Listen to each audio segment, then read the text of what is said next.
asked members of the released Congress Working Committee to meet Mr. Gandhi and to discuss the way of plan. سلامونه په نن ویډیو کې محتما ګاندھی در پیژنو دی د نه تاوتریخوالي په فکر وو او د استعمار ضد ملتپال هم په 1809 زیږدیز کال کې د هندوستان ګجرات په پوربند کې زیږیدلی وو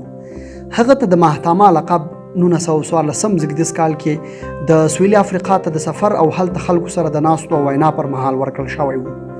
محتما د ستر یا غوره روح په معنا دی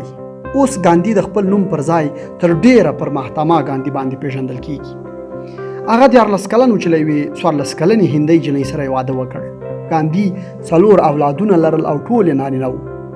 نوموړي د ښوونځي دورې زده کړې په ګجرات کې وکړې هلته یې ګجراتي ژبه جغرافیا او د ښوونځي دورې ځینې نور لومړني مضمونونه ولوستل دا چې 14 کلنۍ کې واده وکړ نو 1 کال ورڅخه زده کړې پاتې شوې بیا یې د کالج دورې زده کړې بشپړې او دې سره ورته په لندن کې د زده کړو زمینه برابره شوه په 1988 زیږدیز کال کې دی لندن ته لاړ هلته یې د قانون په برخه کې 3 کاله زده کړې وکړې لندن کې د زده کړو د بشپړتیا وروسته ګاندھی سویلي افریقا ته د محکمې قانون او حقوقو برخه کې د دندې لپاره له سویلي لاړ سویلي افریقا ته په رسیدو سره دی له نژادي توپیر او تعصب سره مخ شو کیسه یې داسې ده چې سویلي افریقا ته په رسیدو دی اورګاډي ته پورته کیږي د اورګاډي لومړنۍ څوکۍ کې کینی خو شیبې وروسته دی له اورګاډي ښکته غورځول کیږي ګاندھی ته ویل کیږي چې د اورګاډي لومړنۍ څوکۍ د سپین پوستو لپاره ده تورپوستي او هندیان نشي کولای دې څوکۍ کې کینی دې سره د ګاندھی په فکر او ذهن کې د نژادي توپیر پر وړاندې طوفانونه را پیدا کیږي او فکر یې داسې جوړیږي چې باید پر وړاندې مبارزه وکړي سویلي افریقا کې له 1 کال دندې وروسته دی هلته د هندوستان ملتپال کانګرس جوړوي دې برخه کې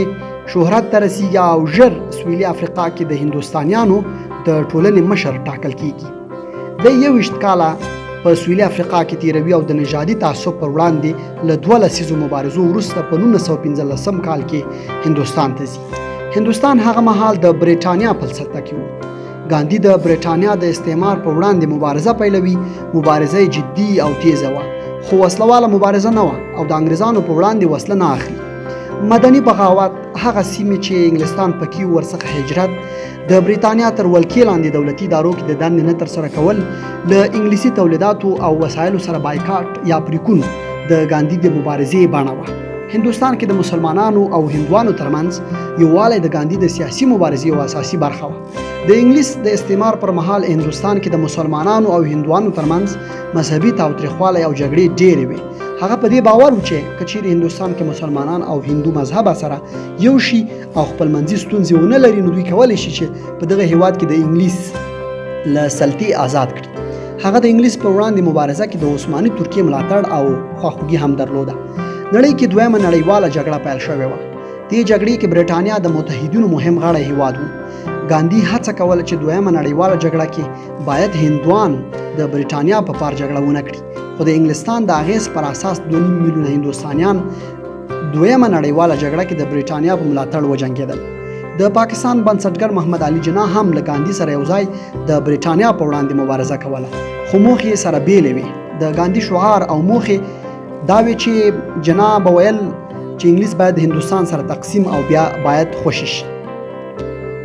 د هندوستان له خپلواکۍ نږدې 1 کال وروسته ګاندھی په نوم په نوې ډیلي کې یوې ناستې ته وینا کوله چې د ناتوارام ګوډي سی په نوم یو هندو مذهبه لخوا 3 ډزه په سینه وویشتل شو او نیم ساعت وروسته په روغتون کې ومړ ناتوارام ګوډي سی چې وروسته اعدام شو په خپل اعتراف کې ویلي و چې ګاندھی یې ځکه ووژلو چې هغه د پاکستان په خوښه سیاست وکړ هندوستان یې تجزیه کړ او ګاندھی د نه تاوتریخوالي سیاست و چې لوی هندوستان پکې تجزیه شو دا او دې ته ورته نورې مهمې ویډیوګانې په روحي سبسکرایب کلیک کولو سره ترلاسه کړئ